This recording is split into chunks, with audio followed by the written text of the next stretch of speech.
Bien, alors, bonsoir à toutes et à tous. Tout d'abord, avant de commencer cette présentation, j'aimerais vraiment vous remercier d'être venus aussi nombreux et nombreux. La météo d'aujourd'hui tendrait plus à nous amener vers les terrasses ou au bord du lac. C'est aussi un plaisir à chaque fois d'être présent dans la maison du général Dufour, et c'est un prétexte tout trouvé pour parler d'humanitaire et de militaire. Je tiens cependant à préciser que cette présentation utilise surtout le général Dufour comme un prétexte, et je vais essentiellement parler des périodes qui vont le suivre, donc de la création de la Croix-Rouge en 1863 jusqu'à nos jours. Et je vais essayer de montrer deux choses. La première, c'est en quoi le CICR, le Comité international de la Croix-Rouge, a été influencé par le fait militaire depuis sa fondation jusqu'à nos jours.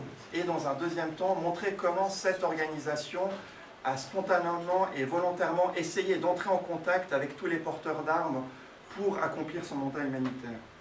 Je tiens aussi à préciser que la présentation de ce soir, elle se fonde sur deux recherches qui ont été menées assez récemment. La première, c'est un chapitre de livre qui a été coécrit avec mon collègue Daniel Palmieri, qui a joué un rôle très important dans l'écriture de ce chapitre, pour un livre sur les liens entre, justement, militaires et humanitaires, qui, on l'espère, va être publié d'ici la fin de l'année ou au début de l'année prochaine, en anglais. Donc c'est aussi l'occasion de présenter pour la première fois les résultats de cette recherche, et en français, ce qui fait toujours assez plaisir, je dois vous dire.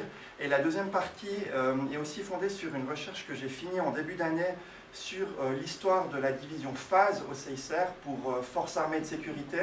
C'est une recherche qui est interne, et les archives du CICR sont publiques uniquement jusqu'en 1975. Donc évidemment, ce soir, je vais vous présenter uniquement les aspects publics, donc je ne vais utiliser que des sources publiques par rapport à cette recherche. Évidemment, si on parle de CICR et de militaire, la première image qui nous vient en tête, c'est celle du général Dufour, qui est l'un des 5 membres fondateurs du CICR et son premier président également. Et son expérience militaire, elle a doublement servi la fondation de la Croix-Rouge. Dans un premier temps, en tant que militaire expérimenté, qui avait eu l'expérience du champ de bataille et des conséquences de la guerre, il avait la capacité à parler sur un pied d'égalité avec le personnel militaire et les forces armées de l'époque. Évidemment, pour convaincre les puissances européennes de la moitié du XIXe siècle à imposer des limites dans leur façon de faire la guerre, mais également à accepter la présence de civils, les volontaires de la Croix-Rouge près du front, il fallait pouvoir avoir de très bons arguments, et la présence d'un général qui avait une très longue expérience du fait militaire et de la guerre a indéniablement contribué à faire accepter ces idées très novatrices à l'époque. Et le deuxième point, c'est que le général Dufour avait été l'enseignant de Napoléon III entre 1830 et 1836 lorsqu'il était à l'école centrale militaire fédérale de Thun, et depuis ils ont gardé des contacts très étroits. En 1863, Napoléon III était très certainement l'homme le plus puissant d'Europe, et d'obtenir son soutien au projet du CICR a évidemment contribué à son succès et à sa prolifération parmi les puissances européennes, au-delà de la Suisse, à cette époque. Donc, dès la fondation du CICR, on aura eu un militaire, et pas n'importe lequel puisque c'était un général, au sein du comité, donc l'organe suprême de l'organisation. Lorsque le comité a évolué, et ce dès 1867, lorsque Henri Dunant a dû quitter le comité et a quitté Genève, il a été remplacé par le colonel Edmond Favre, donc membre d'une grande famille genevoise, qui était commandant de brigade, auteur militaire, et qui deviendra le spécialiste militaire du CICR à cette époque. La famille Favre va ensuite fournir un certain nombre de membres au CICR dans les décennies qui vont suivre, et là commence la tradition d'avoir au moins un officier au sein du comité. En fait, et selon les recherches de mon collègue Daniel Palmieri, sur les 103 membres masculins qui sont rentrés au comité entre 1863 et 1985, 60% d'entre eux étaient des officiers au sein de l'armée suisse.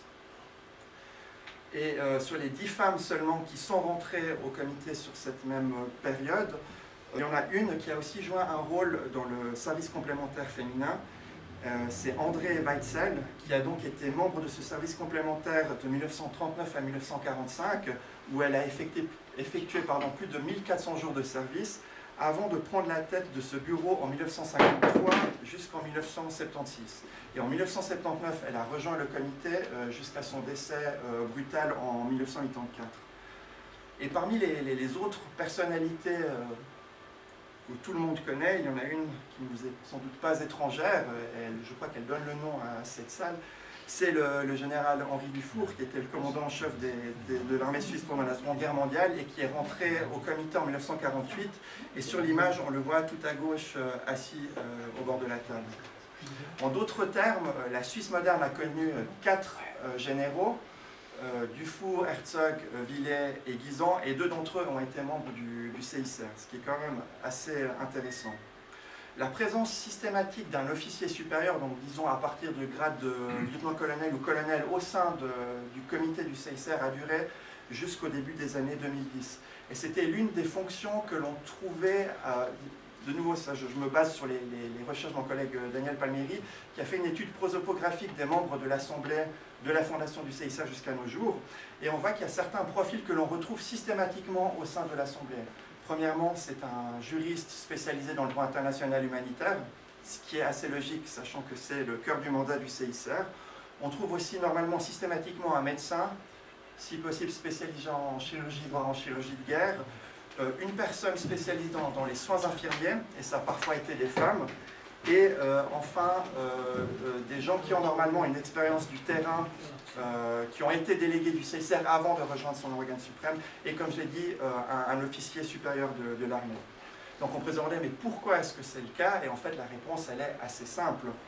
C'est que dans un petit pays comme la Suisse, je rappelle qu'en 1914 par exemple c'était une population de 4 millions d'habitants, les élites sont encore plus petites que cette population, et vu que le comité renouvelle ses membres par cooptation, ce sont eux qui décident qui va rejoindre l'Assemblée. Évidemment, on va recruter au sein des personnes de ces réseaux personnels, et parmi ces gens, il y a une petite élite suisse, et qui dit élite suisse pendant le 19e siècle et une très longue partie du 20e siècle, ça implique d'avoir, si possible, gradé au sein de l'armée, ce qui était nécessaire pour faire une carrière tant politique qu'au niveau de l'économie. Et de plus, on peut rajouter qu'évidemment que depuis 1848, le service militaire est obligatoire, que c'est quelque chose qui a été valable pendant très longtemps. Donc c'est en fait tout à fait naturel de retrouver 60% d'officiers jusqu'en 1985 parmi les membres du comité. Mais évidemment, ça ne va pas concerner que les membres du comité, car si le comité a joué un rôle dans la fondation, si pendant longtemps le CICR, ça n'a été que son comité, en tout cas jusqu'au début de la Première Guerre mondiale en août 1914.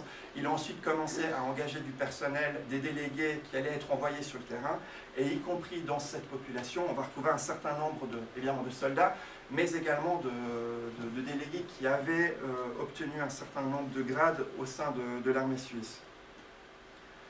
Je propose de regarder ça à travers un certain nombre d'événements du XXe siècle, et je commence avec le conflit sur lequel j'aurais tendance à plus parler, c'est la Première Guerre mondiale. Donc dès août 1914, le CICR va ouvrir une agence internationale des prisonniers de guerre, dont le but est de rassembler des informations sur les soldats qui sont faits prisonniers par l'ennemi, pour ensuite partager cette information avec le pays et les familles pays d'origine et les familles de ces soldats. Il va ouvrir 14 services au sein de cette agence et créer plusieurs millions de fiches individuelles pour collecter toutes ces informations dans une sorte de grande base de données entièrement sous forme de papier. Et l'un des grands défis qu'on trouve à Genève, c'est d'avoir assez de personnes qui comprennent bien l'allemand pour retranscrire les fiches des prisonniers allemands en main des forces de l'entente. Si bien qu'assez rapidement, dès 1915, le CICR va contacter les autorités fédérales et leur demander si l'armée ne pourrait pas détacher quelques hommes pour servir au sein de ce service allemand de l'Agence internationale des prisonniers de guerre.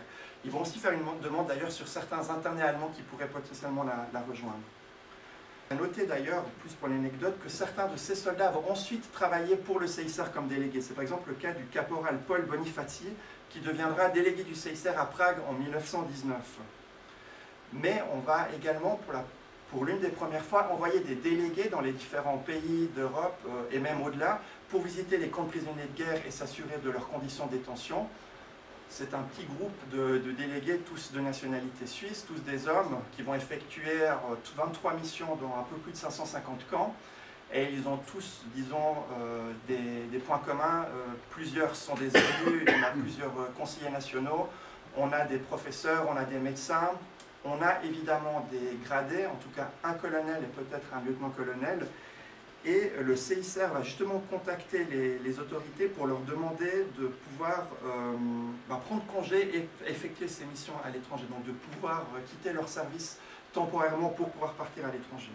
On va même faire des demandes pour transformer le temps qui est effectué au sein de l'agence en service militaire.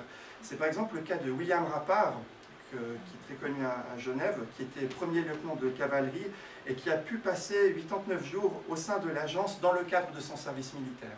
Et puisque je parlais de la gouvernance du CICR qui était très liée à ça, même s'il n'était plus en âge d'être mobilisé, le président de l'époque, le président du CICR de l'époque et futur président de la Confédération, Gustave Ador, avait lui aussi un grade de lieutenant-colonel.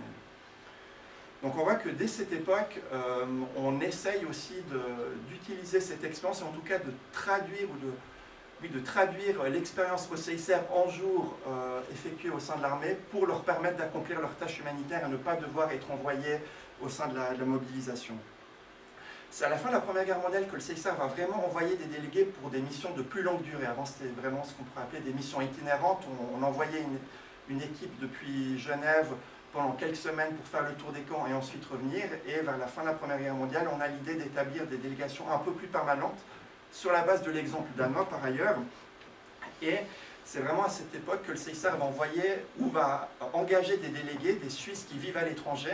Il y en aura 103 sur la période de l'après-guerre et à peu près un tiers d'entre eux sont des officiers, voire des officiers supérieurs au sein de l'armée suisse. Par exemple, pendant la guerre civile espagnole, qui a eu lieu de 1936 à 1939, le personnel du CICR envoyé en Espagne a été recruté principalement au sein des cercles de l'armée. Ainsi, dans un PV de la Commission d'Espagne qui est donc en charge de ce conflit au siège du CICR à Genève, dit que pour avoir des délégués médecins, donc il insiste pour avoir des délégués médecins ayant fait leur service militaire dans le service de santé, ce qui est une bonne référence et une augmentation de prestige.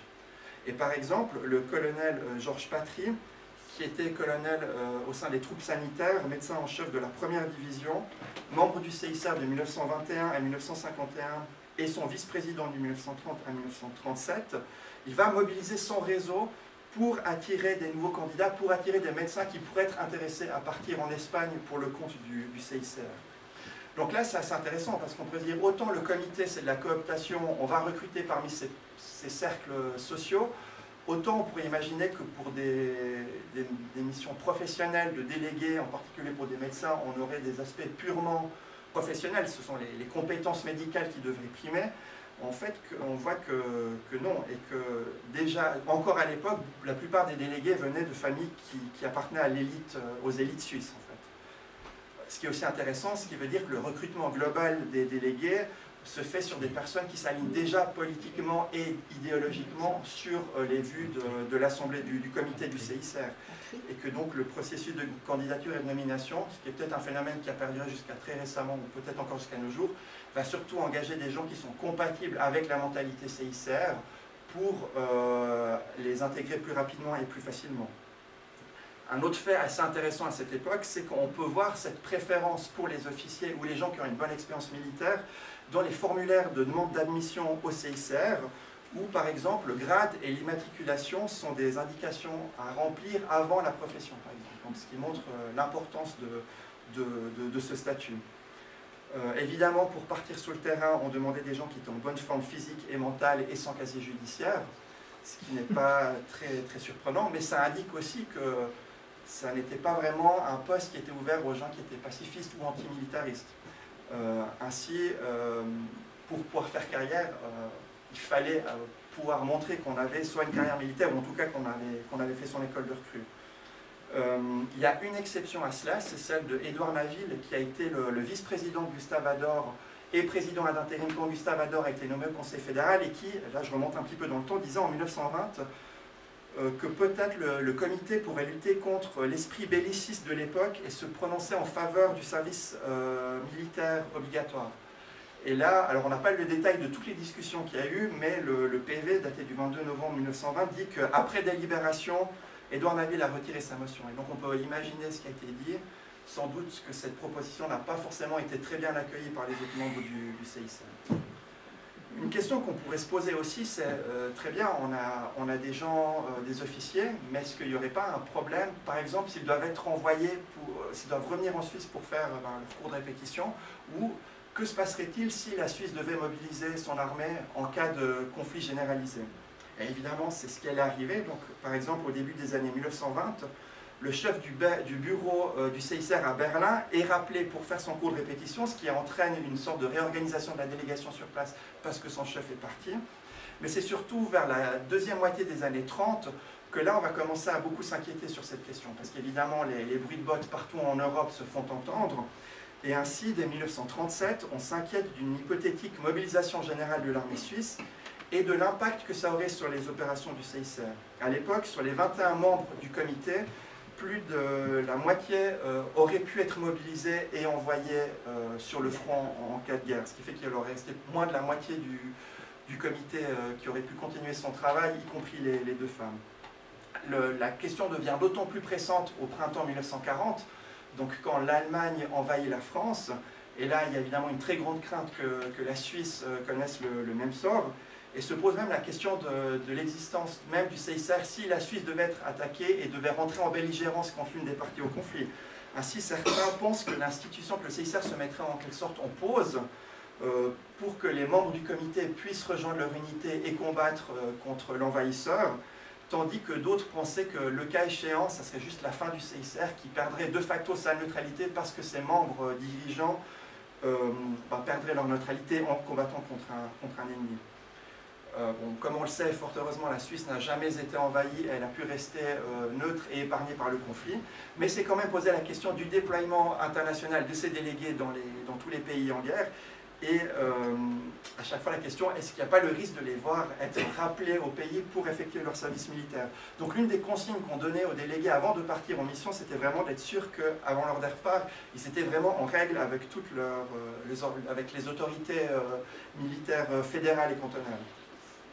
On va aussi essayer de négocier avec la Confédération pour obtenir des exemptions comme il y en avait eu pendant la Première Guerre mondiale. Et pour cela, on va utiliser deux membres du comité. Le premier, c'est Giuseppe Motta, qui est le premier non-genevois à avoir rejoint le comité du CICR à la fin de la Première Guerre mondiale et qui était, ça tombe bien, conseiller fédéral, qui est décédé en 1940, où là, on lui demande que le travail fait au sein du CICR puisse compter comme une sorte de service auxiliaire et qu'en tout cas, ça ne serait pas un manquement au devoir patriotique de faire partie de l'organisation plutôt que d'être envoyé à la MOB et de défendre les frontières. Et en mai 1940, on va demander à l'un de ses membres, le colonel Paul Logos, pour convaincre les autorités, laisser les secrétaires masculins du CICR faire leur service au sein de l'institution, en argumentant sur le fait que voilà, il y avait déjà beaucoup de femmes qui avaient remplacé pour beaucoup de fonctions, mais qu'il fallait quand même garder un certain nombre d'hommes au sein de l'administration de l'institution.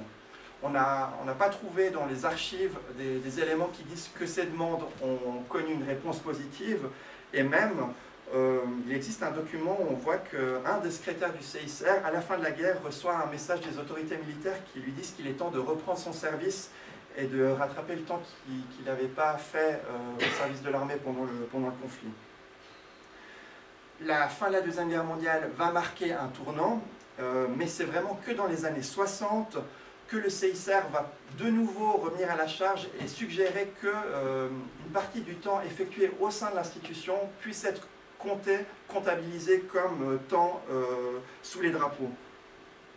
Il faut dire qu'à l'époque, le CICR, dans les années 60, s'est lancé dans plusieurs grandes opérations, et l'une d'elles, c'est la guerre civile au Yémen, entre 1962 et 1970, où ils ont par exemple ouvert un hôpital de campagne au milieu de nulle part, c'est ce qu'on voit sur l'image de gauche, avec une Kinobox qui a été une sorte de grand conteneur qui a été mis en place. Un petit village s'est construit, village de tente s'est construit autour, et on avait besoin de médecins pour faire fonctionner cet hôpital.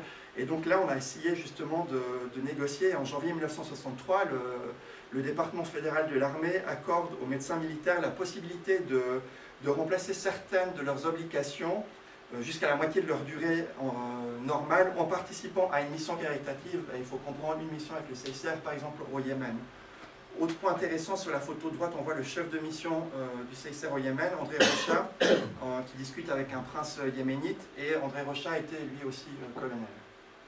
On aura le même phénomène quelques années plus tard, lors de la guerre du Biafra, la guerre civile du Nigeria, où là aussi les autorités fédérales vont se montrer plutôt souples pour faciliter les exemptions pour le personnel militaire qui aurait pu participer à des actions sur le terrain, soit pour le compte du CICR, soit pour le compte de la Croix-Rouge suisse. Donc là, on voit sur la photo de droite un des dispensaires qui est géré par le CICR, et à gauche, une équipe de médecins, un anesthésiste et un infirmier suisse qui sont envoyés parmi les premiers pour effectuer ces activités médicales au Nigeria. Par la suite, le CICR devra aussi s'appuyer, comme il le fait d'une façon assez naturelle, sur les sociétés nationales d'autres pays, les sociétés nationales de la Croix-Rouge, pour alimenter en personnel compétent ces hôpitaux de campagne, comme c'est d'ailleurs le cas maintenant pour notre hôpital de campagne à Rafah, dans le sud de Gaza. Donc on va continuer à demander d'étendre ces dérogations, d'abord pour les médecins militaires, mais ensuite on va essayer de le faire pour tous les officiers, en justifiant la demande en notant qu'à l'époque, la surchauffe de l'économie du pays, le manque de personnel qualifié dans toutes les branches rendent le recrutement de nouveaux collaborateurs, non seulement de médecins, très difficile. Donc voilà, on va essayer de jouer avec sa relation avec la Confédération pour faciliter le recrutement de délégués qui pourraient partir sur le terrain. C'est une situation qui va continuer pendant les années 70, les années 80, et on a même eu le témoignage d'un collègue, ça devait être au tout début des années 90, qui était lieutenant, et qui a raté plusieurs cours de répétition parce qu'il était justement en mission sur le terrain, et qui a malgré tout été promu premier lieutenant. Et sa hiérarchie a expliqué qu'il avait pris cette décision parce que le temps que lui avait passé en zone de guerre pour le CICR valait certainement autant que le temps qu'il aurait pu passer en cours de répétition. Alors je ne sais pas si c'est un phénomène qui est courant ou si c'est une exception, mais en tout cas on a un exemple de ce type. Voilà, donc pour résumer cette première partie, on voit que pendant très longtemps, en tout cas jusqu'à la fin du XXe siècle, le CICR a été très fortement influencé par l'armée suisse, tout simplement parce que la plupart de ses membres étaient des membres de l'armée et un certain nombre, beaucoup étaient des officiers, voire des officiers supérieurs. Mais on peut aussi s'intéresser à l'autre côté. Le CICR est une organisation qui est faite pour travailler dans les zones de conflit, dans le cadre de conflits armés, qu'ils soient internationaux ou non internationaux, ou d'autres situations de violence. Donc ça veut dire, ça implique de croiser fréquemment des porteurs d'armes, que ce soit des forces armées, des groupes armés non étatiques ou tout autre type de porteurs d'armes. Et donc, ça implique d'aller leur parler. Et c'est quelque chose qui existe en fait depuis la fondation du CICR. Comme je l'ai dit avant, il fallait pouvoir convaincre les généraux de l'époque d'apporter des limites à leur action. Et les tout premiers interlocuteurs du tout jeune CICR qui a été fondé en février 1863 ont été des militaires. Lorsqu'à l'automne de cette même année, on va organiser une première conférence internationale qui va déboucher sur la création du mouvement international de la Croix-Rouge, qui va ensuite encourager les États à créer des sociétés nationales de la Croix-Rouge. En fait, plus de la moitié des participants à cette conférence internationale étaient des militaires des différentes puissances européennes.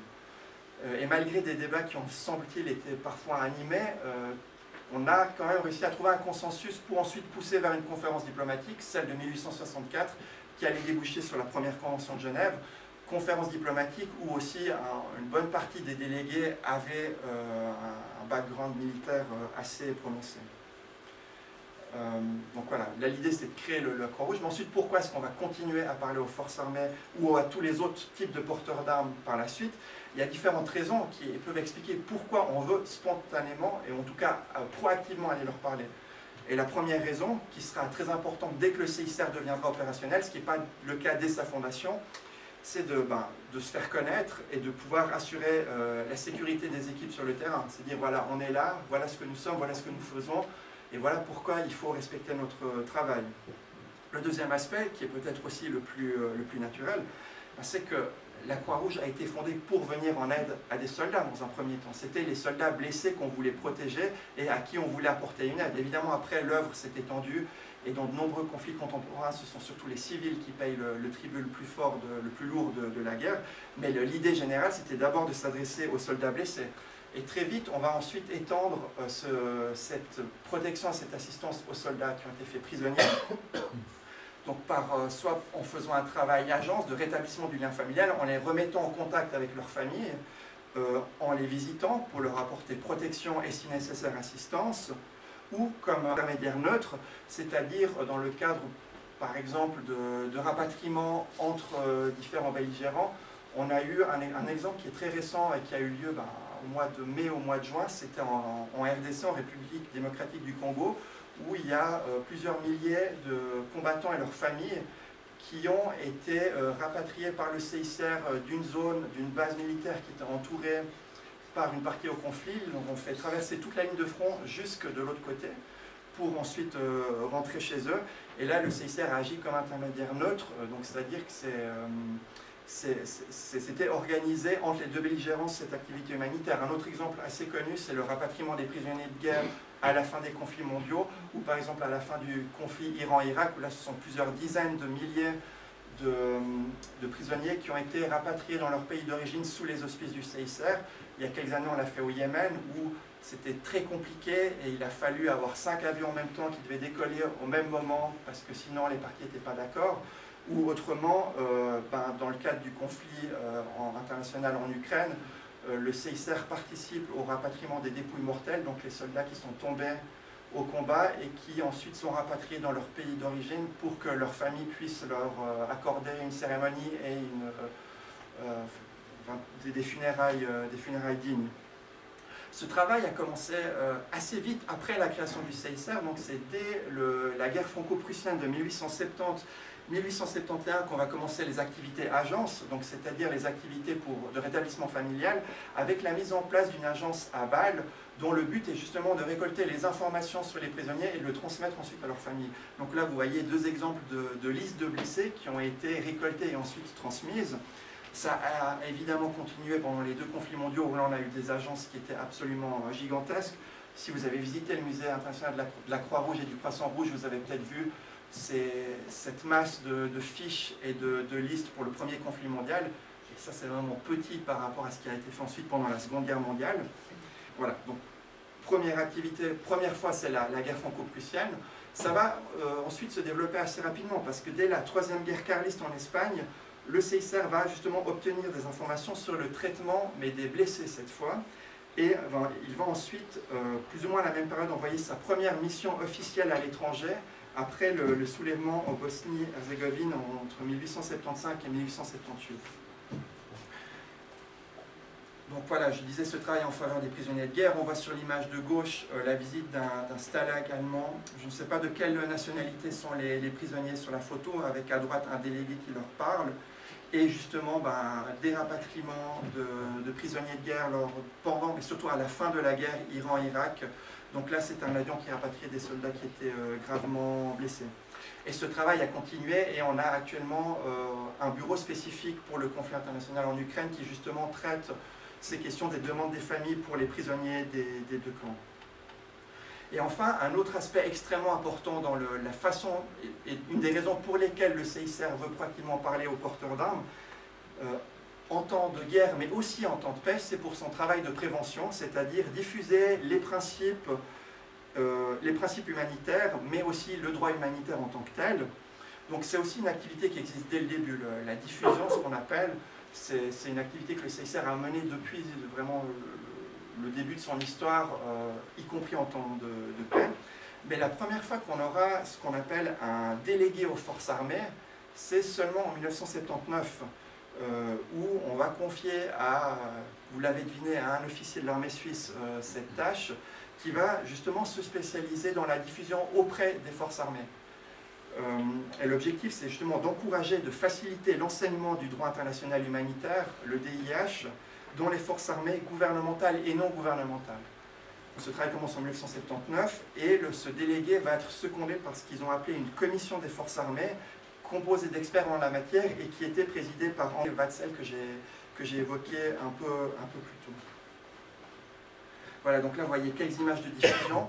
Ce qui est important de préciser, c'est qu'il n'y a pas que les porteurs d'armes que le CICR vise. Ça concerne aussi la société civile, les milieux académiques, la jeunesse, pour que le plus de monde possible ait une connaissance, en tout cas minimale, des principes humanitaires. Donc on voit des séances de diffusion au Salvador pendant les années 80 et au Sri Lanka pendant les années 90. Toutes les personnes qui font de la diffusion ne sont pas forcément des délégués aux forces armées, parce que le service va agrandir très lentement. C'est ainsi qu'en 1983, il y aura un deuxième délégué aux forces armées qui va être engagé. Et en 1985, on va créer un service des délégués aux forces armées qui est mis en place au siège. Mais en fait, il n'y a que 3 délégués qui travaillent pour ce service. Ce qui veut dire qu'il y a de nombreux délégués qu'on pourrait appeler généralistes ou des conseillers juridiques qui vont faire ce travail, y compris auprès des forces armées, et aussi des collègues qu'on appelle résidents, qui sont des ressortissants du pays dans lequel le CICR est présent. Et pendant très longtemps, l'accès aux porteurs d'armes, aux forces armées, était limité au personnel expatrié du CICR. Durant le premier tiers des années 90, il y a à peu près une quarantaine de délégués spécialisés dans la diffusion des principes humanitaires et du droit humanitaire qui travaillent pour le CICR sur le terrain. Les années 90 vont marquer un grand tournant. Tout d'abord, c'est la fin de la guerre froide. On voit que le secteur humanitaire se transforme aussi profondément. Mais durant, disons, les années 90 à 95, il y a en tout cas 3 initiatives assez intéressantes qui vont amener à une transformation des activités du CICR dans ce domaine. Tout d'abord, de décembre 1991 à janvier 1994, le CICR va mettre en place un groupe de travail pour réévaluer ses relations avec les porteurs d'armes. Ce groupe de travail sera présidé par le lieutenant-colonel Ulrich Middendorp, qui est un membre du CICR, officier à l'armée, médecin. Il connaît très bien le CICR parce que dès 1963, il a fait des missions au Yémen, donc dans l'hôpital que je vous ai montré en photo il y a quelques slides. Il a été actif là et ensuite il a rejoint le comité quelques années plus tard. Il a aussi été engagé au Vietnam. Ça, c'est une photo qui vient du Vietnam d'ailleurs. Donc il connaît non seulement bien l'armée et les questions militaires parce qu'il est lieutenant-colonel, mais il connaît aussi très bien la réalité humanitaire parce qu'il a lui-même effectué un certain nombre de missions. Donc voilà, cette commission va travailler pendant 3 ans, enfin un peu moins de 3 ans. Parallèlement, il y aura une conférence internationale sur la protection des victimes de la guerre qui se tient à Genève du 30 août au 1er septembre 1993. Et à cette occasion, les participants chargent la Suisse de réunir un groupe intergouvernemental d'experts chargés de trouver des moyens concrets de promouvoir le respect du droit international humanitaire. Et cette initiative va conduire à la création de 2 services au sein du CICR qui sont extrêmement importants. Le premier, c'est ce qu'on appelle le service consultatif en DIH, qui est une unité basée à Genève, mais aussi avec beaucoup de conseillers juridiques présents sur le terrain, dont l'objectif est de favoriser et d'aider la mise en œuvre nationale du droit international humanitaire. Donc en quelque sorte, c'est aider les États à créer une législation nationale qui prenne en compte les dispositions des conventions de Genève et d'autres traités internationaux.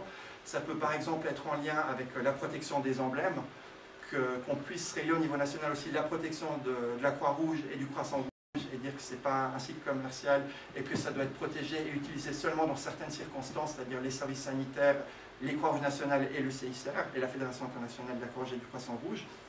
Mais ça peut aussi concerner des lois sur les personnes disparues, faire en sorte en temps de paix de préparer tout un arsenal législatif qui, en cas de guerre, pourrait aider par exemple à retrouver les personnes disparues avec des idées parfois très simples.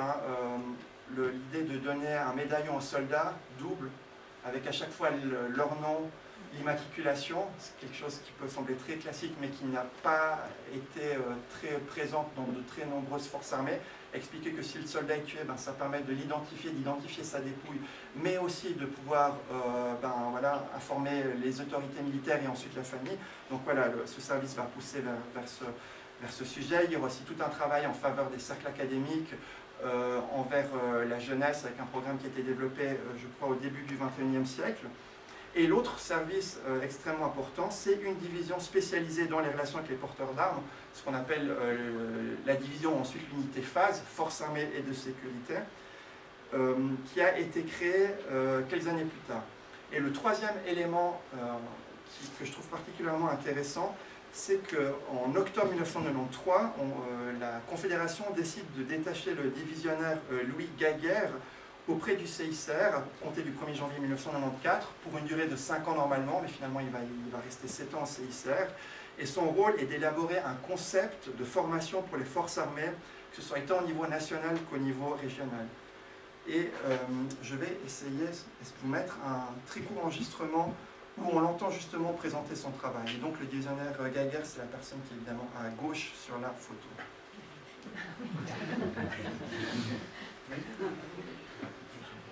Le CICR a créé un nouveau concept pour la diffusion du droit international humanitaire aux forces armées et il se base sur 4 piliers. Le premier pilier, c'est d'informer les commandants en chef et de susciter leurs responsabilités. Deuxième pilier, c'est de pénétrer les académies militaires à un haut échelon. Troisième pilier, c'est de garantir les connaissances de base. Et là, on a une collaboration avec l'Institut à San Remo. Et le quatrième pilier, c'est de supporter les États, les forces armées, s'ils ont besoin. Mais la responsabilité de l'enseignement et de l'éducation reste chez l'État, bien sûr. Il est peut-être aisé de diffuser ou de parler de droit humanitaire en période de paix, mais quand arrivent les conflits, est-ce que vraiment on peut influencer le comportement des militaires? Non, c'est une question de prévention. C'est l'éducation qui est touchée.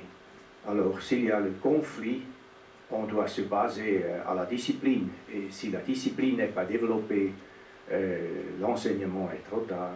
C'est pour ça que je souligne toujours dans mes séminaires que c'est une question d'éducation et d'enseignement dans la phase de paix. Pour préparer le comportement correct des soldats, je prétends toujours que le comportement du soldat, le comportement correct, de respecter la dignité humaine, même dans un conflit armé, ce n'est pas une question de connaissance juridique, c'est une question de comportement, donc de discipline et donc de leadership. Et cela veut dire que, pour moi, les leaders militaires sont responsables du comportement de leurs soldats sur le terrain. Aujourd'hui, la majorité des conflits sont des conflits intérieurs, à l'intérieur d'une nation, qui opposent des armées gouvernementales à des mouvements armés rebelles, souvent. Cela pose des questions tout à fait nouvelles aussi, du point de vue du droit humanitaire. Pour les juristes, peut-être. Pour moi, c'est un engagement d'armes. Et pour la victime, ça ne joue pas de rôle si c'est un conflit international ou un conflit interne, parce que c'est un conflit armé. Et le comportement du soldat d'engager son arme est basé sur sa responsabilité.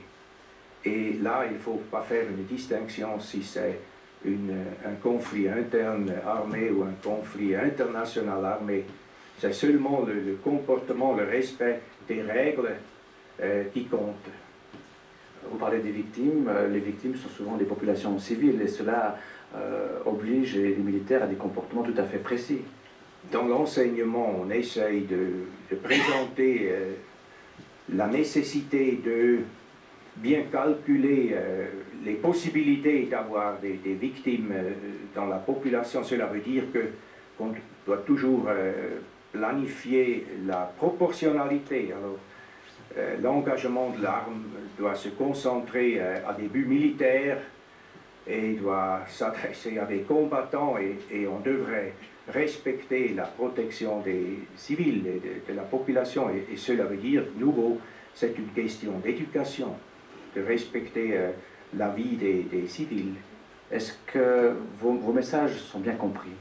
Actuellement, je suis convaincu, oui, parce que il y a l'un ou l'autre qui m'a confirmé qu'il n'a jamais connu cette activité du CICR.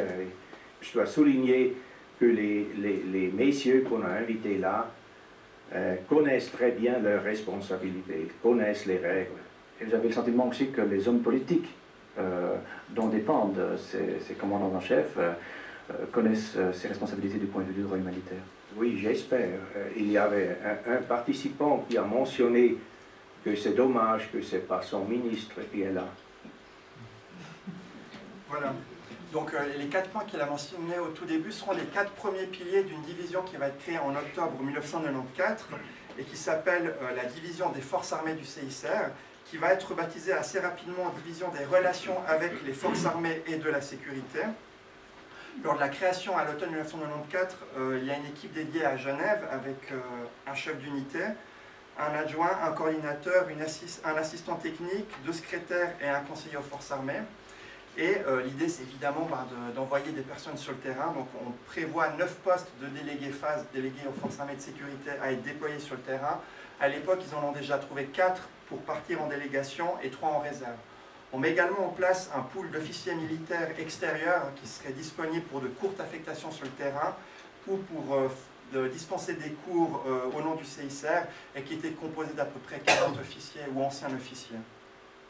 Là, on aura aussi une très grande nouveauté avec la création de cette division assez rapidement, c'est le recrutement de délégués qui ne sont pas suisses et qui sont tous des anciens officiers de carrière dans leur armée de leur pays respectif. Cette décision a été prise aussi pour des questions de crédibilité. Comme je vous disais, il faut un officier qui parle à des officiers sur le terrain aura sur certains sujets plus de crédibilité que quelqu'un qui n'a pas d'expérience militaire. Et cette équipe va rapidement se développer. Objectif de 9 délégués en 1994, avec 7 qui sont déjà prêts. En 1997, on aura 14 délégués, dont 7 que j'appelle des non-suisses, donc les gens d'autres nationalités. En 2000, ils seront 17 délégués aux forces armées et 7 délégués aux forces de police et de gendarmerie. Donc là, dans le cas présent, c'est les anciens officiers de police et de gendarmerie. Et le dernier chiffre que j'ai, c'est en 2022, où on avait 71 délégués de 39 nationalités différentes, dont 8 délégués résidents, donc des délégués qui sont originaires du pays où ils sont déployés, et 8 femmes parmi cette équipe. Un point que j'aurais peut-être pu préciser dès le début, c'est que je parle de porteurs d'armes. En fait, qui sont ces porteurs d'armes? Et en tout cas, on est nommé 4 catégories. Le tout premier, c'est les forces armées régulières d'un pays. La deuxième catégorie, ce sont les forces de police, de gendarmerie ou de sécurité au sens large. Les groupes armés non étatiques, évidemment, qui sont des acteurs très présents dans tous les conflits armés non internationaux. Et un dernier type d'acteur qui a aussi pris beaucoup d'importance ces dernières décennies, ce sont les compagnies militaires privées, qui ne sont pas des armées, des forces militaires officielles, mais qui agissent parfois au nom d'État. Voilà, je ne vais pas revenir sur les objectifs vu que le temps passe et qu'on l'a entendu de la bouche du divisionnaire Geiger. Et je vais juste préciser quelques points avant de montrer les différents types d'activités qu'ils font. Donc voilà, j'ai mentionné qu'à partir en 2000, on avait 7 délégués aux forces de police et gendarmerie. Cette question des forces de police, pendant très longtemps, ces porteurs d'armes étaient considérés comme des civils par le CICR. Et c'est seulement en 1994 qu'on a commencé à organiser des formations spécifiques avec certaines forces de police locales ou nationales, que ce soit en Afrique et au Moyen-Orient. Ensuite, ça s'est développé. Et c'est à partir de 1997 qu'on a engagé des anciens officiers de police et de gendarmerie comme délégués. De même, les relations du CICR avec des groupes armés non étatiques sont extrêmement anciennes, en fait, depuis qu'il est actif dans des conflits armés non internationaux. Et des générations de délégués du CICR et de membres du personnel résident, les employés locaux, ont interagi étroitement avec ces acteurs. Mais par contre, et c'est assez surprenant, la création de postes spécialisés pour les relations avec les acteurs, les porteurs d'armes, les groupes armés non étatiques, ont vraiment été créés au début du XXIe siècle seulement, dans différentes entités au sein du CICR et dans le cadre de la division FASE. C'est en 2008 que le premier conseiller pour le dialogue avec les groupes armés a été créé. Et donc ces différentes équipes, elles vont développer toute une série d'activités que je vais présenter assez brièvement parce que voilà, le temps avance et j'imagine que vous avez toutes et tous assez soif. Mais je vais quand même présenter 2 ou 3 points assez intéressants. Et le premier, ce sont les publications. Une des façons d'atteindre les porteurs d'armes, c'est de leur donner de la lecture. Et dès la fin des années 1960, le CICR juge nécessaire d'élaborer un manuel à l'intention des officiers, mais aussi des soldats, et qui pourrait résumer en quelques pages ou d'une façon assez concise les principales règles, les principaux principes des conventions de Genève qui doivent être appliqués en toutes circonstances. Et c'est ainsi que la première édition du manuel du soldat est publiée en 1969, avec ensuite une édition poche qui est parue la première fois en 1971.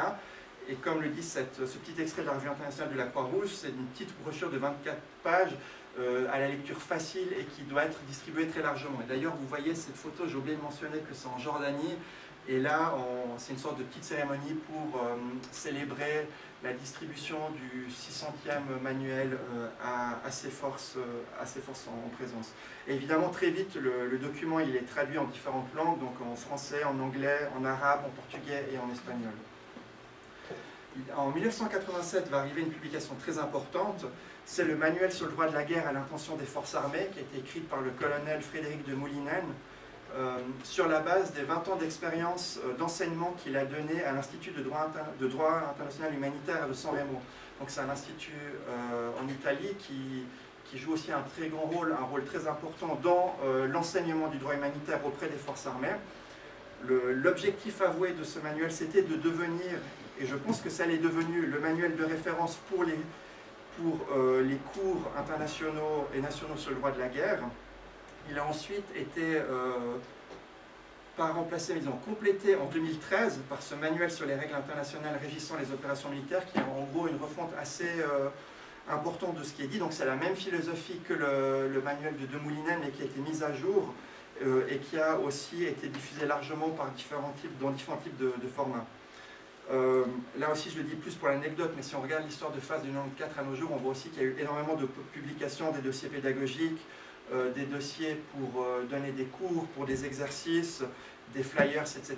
Et on voit l'évolution technologique très rapide de ces 30 dernières années. Donc, au début, on distribuait même des feuilles transparentes à utiliser sur les rétroprojecteurs. Ensuite, on a innové en préparant des CD-ROM. Et évidemment, maintenant, la plupart de ces outils sont disponibles en ligne et des formations interactives ont aussi été préparées. Ensuite, on est parti vers le développement de manuels pour les forces de police et de gendarmerie, en complément de ce qui existait pour les forces armées. C'est au milieu des années 90 que le CICR a mandaté Cesc de Rovers, je ne sais pas malheureusement comment prononcer son nom, qui est un consultant spécialiste des droits humains et des forces de police, qui a publié en 1998 « Servir et protéger, droits de l'homme et droits humanitaires pour la police et les forces de sécurité ». Un manuel qui a aussi été très important et dont une deuxième édition a été publiée en 2013. Et voilà, j'y arrive, ce que j'appelle des recherches scientifiques, où le CICR s'est demandé mais comment est-ce qu'on peut concrètement influencer les combattants et leur faire adhérer aux principes humanitaires et leur éviter de commettre des violations du droit. Donc le premier, c'est les origines du comportement dans la guerre, qui, sauf erreur, a été publié en 2004 et qui essayait de répondre à deux questions. Premièrement, c'est le facteur qui détermine le comportement des combattants en temps de guerre, et plus précisément ce qui les pousse à respecter ou à violer le droit international humanitaire. Et le deuxième aspect, c'est essayer d'identifier les stratégies que le CICR pourrait mettre en œuvre pour inciter justement ces combattants à respecter le droit et à interroger ces stratégies. Est-ce qu'elles sont efficaces ou pas? Est-ce que ça permet d'influencer vraiment le comportement, mais pas seulement les connaissances du droit de la guerre? Cette étude a été ensuite complétée par une nouvelle recherche publié en 2018, Contenir la violence dans la guerre, les sources d'influence chez le combattant. Donc à chaque fois, c'est des études qui ont même pris plusieurs années de recherche, où là, on va aller encore une étape plus loin et on va essayer d'identifier les différentes structures de commandement qu'on trouve dans les forces armées ou dans les groupes armés non étatiques. Est-ce que c'est toujours une hiérarchie très claire ou est-ce qu'au contraire des fois c'est plus diffus, est-ce que c'est plus horizontal? Et pour chacun de ces types de structures, quelles sont les façons qu'on a pour justement influencer le comportement de ces soldats dans les conflits armés? Voilà. Un autre aspect, c'est la collaboration, comme l'a mentionné le divisionnaire Gaguerre, avec les centres de formation et d'enseignement. On pourrait mentionner l'Institut international de droit humanitaire de San Remo, la Société internationale de droit pénal militaire et de droit de la guerre, l'école militaire de Saint-Cyr, le Collège interarmée de défense à Paris, l'école de défense de l'OTAN, West Point, l'école de défense interaméricaine à Southcom, des centres de recherche et des organisations humanitaires. Les délégués FAS ont beaucoup travaillé avec le HCR, avec MSF, avec des alliances ou des entités régionales ou suprarégionales. On peut penser à l'Union européenne, à l'OTAN, à la CEDEAO, la Communauté économique des États d'Afrique de l'Ouest, à l'ASEAN, l'Association des Nations d'Asie du Sud-Est, et bien d'autres entités.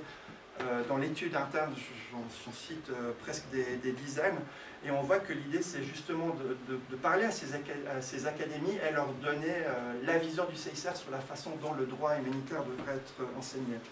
Juste un chiffre, en 1996, le CICR a dispensé 86 cours de DIH à 1600 officiers, 55 pays, et il a organisé 19 ateliers à l'intention d'instructeurs nationaux pour former 370 relais. Donc aussi l'idée, le CICR n'a pas la capacité d'aller former toutes les forces armées du monde, mais c'est de former les formateurs en quelque sorte pour qu'eux ensuite aillent diffuser à leur tour auprès de leurs troupes les principes humanitaires. Vous voyez deux exemples Donc à droite à Erbil en Irak et à gauche à l'école militaire supérieure de Niamey au Niger.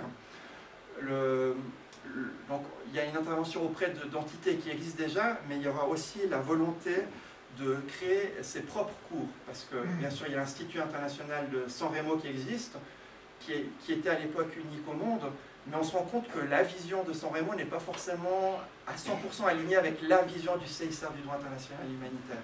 Donc on va se dire que peut-être on pourrait nous-mêmes organiser nos propres cours, et ça commence par exemple en 1982 avec des cours de formation à l'intention des officiers supérieurs qui a lieu à Genève. Ça va être complété en décembre 1996 avec une conférence qui est dédiée vraiment aux responsables de la formation militaire. Donc on va inviter différents responsables de la formation militaire de pays vraiment ciblés par le CICR parce qu'on pensait qu'il y avait un potentiel ou un intérêt au vu de la situation géopolitique. Ça a à chaque fois lieu dans un pays différent, ça a eu lieu une fois à Genève et c'est l'occasion au pays hôte, lui aussi, de montrer sa capacité à intégrer le droit auprès des participants d'autres pays. Et la dernière grande innovation à ce sujet, c'est ce qu'on appelle le SWIRMO, c'est un acronyme anglais, qui existe depuis 2007. C'est une sorte d'atelier de haut niveau sur les règles internationales régissant les opérations militaires, qui se fait aussi à chaque fois en partenariat avec un pays organisateur et qui réunit des officiers supérieurs de partout dans le monde et qui est donc une sorte de pendant CICR à ce que propose l'Institut de San Remo. La première édition a eu lieu en 2007, vous voyez une image de l'édition qui a eu lieu en 2016, je crois, à Lucerne, et la dernière édition de 2024 qui a eu lieu à Bakou en Azerbaïdjan, qui a réuni plus d'une centaine d'officiers supérieurs de plus de 70 pays. Donc c'est quand même un événement qui est très important et qui connaît maintenant son pendant pour les forces de police et de gendarmerie, pour ce qu'on appelle le SWIRPO, pour police, dont la première édition a eu lieu en 2022 à Amman et qui avait réuni 60 hauts responsables de police d'environ 45 pays. Et enfin, le dernier aspect, parmi d'autres, que j'aimerais mettre en évidence ce soir, c'est la participation directe à des exercices militaires. Donc, pour être honnête, je ne sais pas exactement quand ça a commencé. Vous voyez sur la photo de droite un délégué qui parle avec des Marines américains en 87. C'est surtout à la fin de la guerre froide, pendant les années 90, que ces activités vont beaucoup se développer, par exemple dans le cadre du partenariat pour la paix initié par l'ONU, mais aussi dans la participation soit à des exercices militaires nationaux ou à des exercices multinationaux, donc qui vont regrouper différentes alliances ou différents pays qui vont, vous savez, ces grands exercices dont on entend parfois parler dans les médias, ou autrement lors d'exercices de pré-déploiement avant des déploiements de forces armées à l'étranger, et c'est par exemple le cas pour les forces de maintien de la paix de l'ONU, que ce soit les casques bleus ou des forces de police et gendarmerie, qui font des exercices avant d'être déployés sur le terrain et où le CICR est parfois présent. Je vous montre d'autres photos en Arménie et en Ouganda. Concrètement, il y a 3 façons de participer à ces exercices.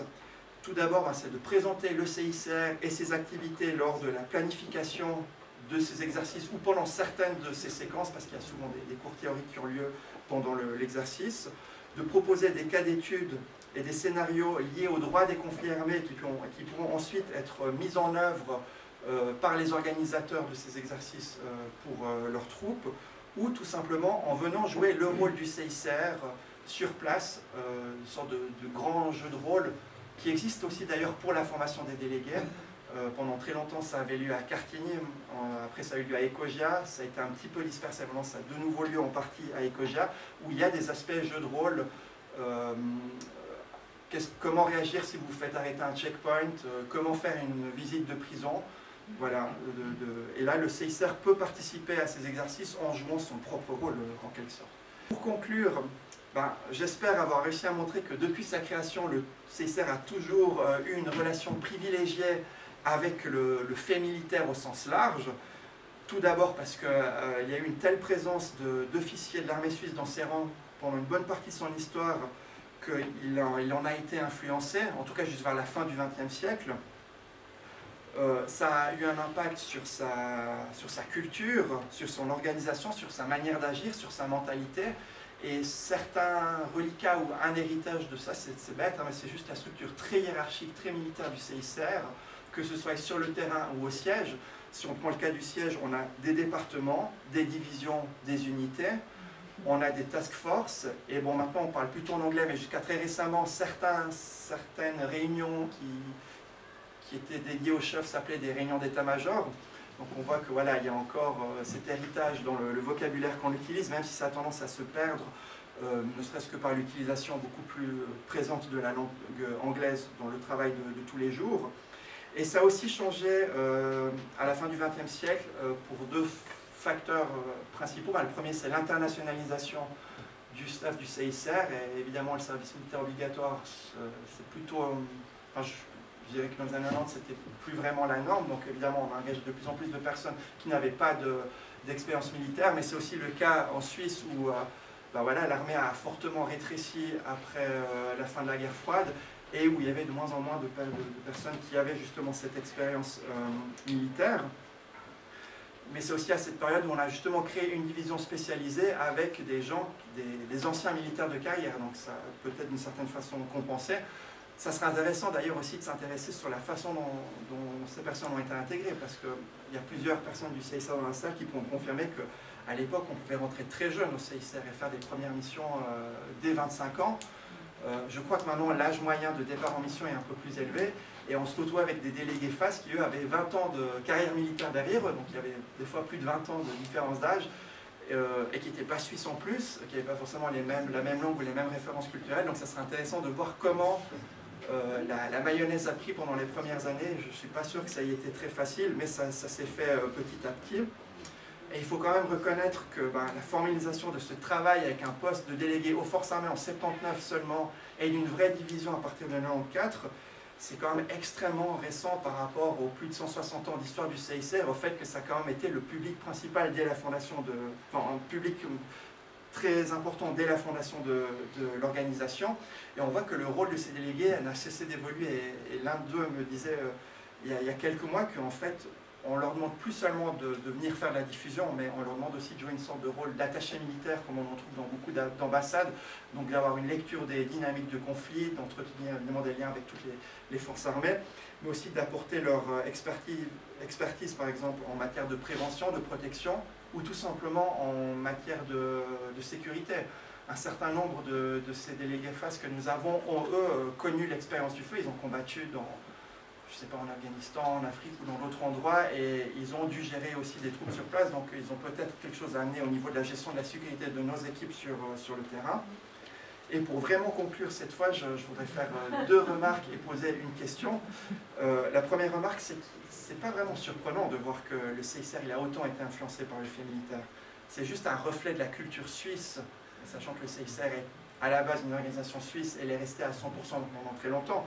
Mais on vit dans un pays qui a une très longue tradition de mercenariat, où voilà, des centaines de milliers de Suisses pendant des siècles sont allés se battre à l'étranger, et aussi un pays qui, ayant le privilège d'être en paix depuis 1847, a quand même connu une tradition militaire assez forte, tout simplement parce que par le service militaire, et aussi, comme je disais plutôt, par l'importance de faire une carrière militaire pour faire une carrière politique ou une grande carrière au sein de l'industrie, de l'économie au sens large. Donc voilà, ça vient tout simplement, on voit juste l'influence du pays d'origine du CICR. Le deuxième point, c'est que la volonté de parler aux porteurs d'armes est aussi un signe de pragmatisme. C'est le meilleur moyen pour changer la situation sur le terrain. En général, c'est la personne qui tient le manche du couteau, plutôt la personne qui est sous le couteau, qui a la capacité de changer les choses. Donc c'est évidemment les porteurs d'armes qui ont cette capacité à protéger les civils et à minimiser les conséquences de la guerre. Donc quand on est neutre, impartial et qu'on veut vraiment avoir un impact sur le terrain, il faut aller parler à ceux qui justement tiennent le couteau par le manche. Et enfin, là, une question que je me pose, à laquelle je n'ai pas de réponse, c'est que voilà, on voit que l'armée suisse a beaucoup influencé le CICR, mais à quel point est-ce que le fait d'envoyer tous ces officiers dans les zones de guerre, est-ce que ça a pu servir l'armée suisse comme une sorte de retour d'expérience? Je ne sais pas s'il y a des archives sur le sujet qui existent, je serais très curieux de voir la réponse, mais toujours est-il, pour conclure, c'est que voilà, le CICR travaille dans les zones de guerre, et interagir avec les porteurs d'armes, c'est juste une des choses les plus naturelles qu'ils puissent faire. Et je vous remercie de votre attention. Merci.